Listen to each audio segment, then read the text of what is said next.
People ask me how I got involved with health literacy. My background is I'm an occupational therapist, and I worked in clinical psychiatry for most of my career. And the one way that I worked is by doing psychoeducational groups. That's one way that OTs worked. I worked with people who had a major mental illness, and we help people get back to their highest level of functioning. And we might do this through groups such as stress management group. Now, stress management group, what I would do is I would teach a body of information, give out handouts, people would fill them out, and then we'd have a discussion about them. Not all that different from what we are doing today. A body of information, something to read and work on, and then a discussion. Well, not to brag or anything, but I'm pretty good at these handouts. I know what I'm doing. And I knew my body of knowledge. I know about stress and I know about coping strategies, so I knew that this was information our patients really could learn from. And those handouts, boy, I know font size, headers, subheads, bullet points, white space. I thought they were gems until I met John. John was a young man diagnosed with chronic schizophrenia and substance abuse. He was born in Boston, went to about 10th grade through our schools, and now was working occasionally as a handyman. John kept coming back to our inpatient psychiatric unit more times than would have been expected for someone with his diagnosis. And we could figure out why, because he got so much better in the hospital. And when he left, we replicated what worked for him in the hospital. The doctor gave him prescriptions for 4 medications that worked really well in the hospital. So John just needed to go to the pharmacy, fill the prescriptions, and take them as directed. The nurse gave John a 3-page discharge summary about what to do out in the community, and especially what to do if things didn't go well. Social workers set up outpatient appointments, including maps of how to get to the appointments. And I knew John was in great shape because he had my handout, and who doesn't have stress? But John is back in the hospital, sicker than ever. So I met with John, as I met with many patients when they came in, to talk about which groups to go to this time. Which ones would help, which ones wouldn't.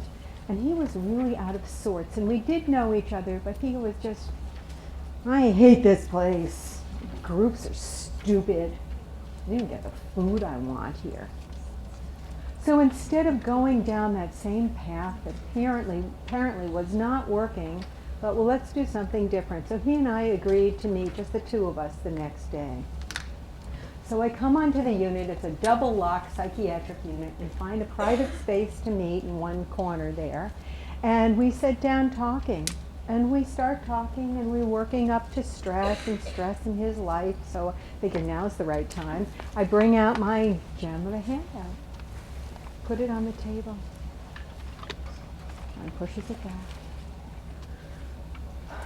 Looks away. John couldn't read.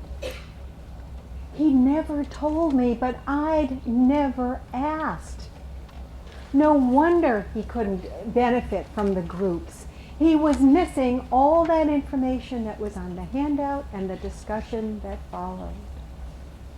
And then I figured out why he was having such trouble following that treatment plan. Those prescriptions labels, 4 different prescriptions.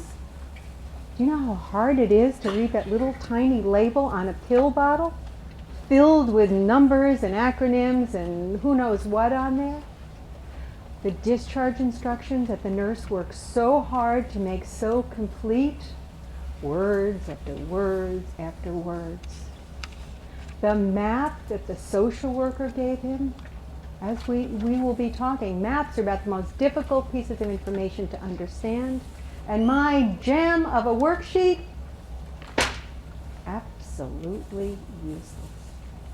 And I also figured out why John didn't like our food. Well, it wasn't the best, but patients had to circle their own menu. And if John wanted a hamburger, he might have circled haddock. This is a big disappointment for everybody. So no wonder it didn't work. Well, I learned so much from that encounter. I learned that no matter how wonderful information we have, what great content we know, how much we can help people, it doesn't matter if they cannot truly understand. And I also learned that it is my responsibility, your responsibility, all of our responsibilities as health communicators to make sure that we do communicate in ways people like John and the millions of others who, for whatever reason, struggle to understand, that we communicate in ways they truly can understand. And that's why we're together this afternoon.